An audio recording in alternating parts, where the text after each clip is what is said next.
সুমাইয়া নিমো। কি দিবা কি নিবা? আমি যদি তোমার থেকে 2টা থাপ্পড় নিই তাহলে কি আমি এই প্রশ্নটা অ্যাভয়েড করতে পারবো? কেন? কারণ হচ্ছে আমি কখনো অপ্রয়োজনীয় অপ্রাসঙ্গিক কোনো কথাবার্তা এখন আর বলি না, ভাবনা চিন্তা করে আমার মুখ থেকে ওয়ার্ড বের হয়। সো ও এতটুকু জানে না যে what is the actual meaning of guideline.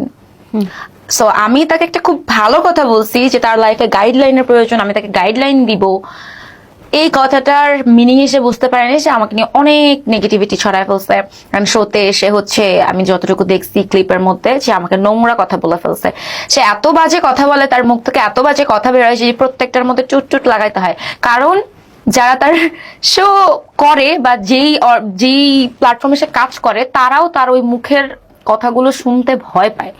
So রীতিমতো এমন একজন মানুষকে নিয়ে আমি কোনো কিছুই বলতে চাই না যে জানেই না যে what is the actual meaning of guideline.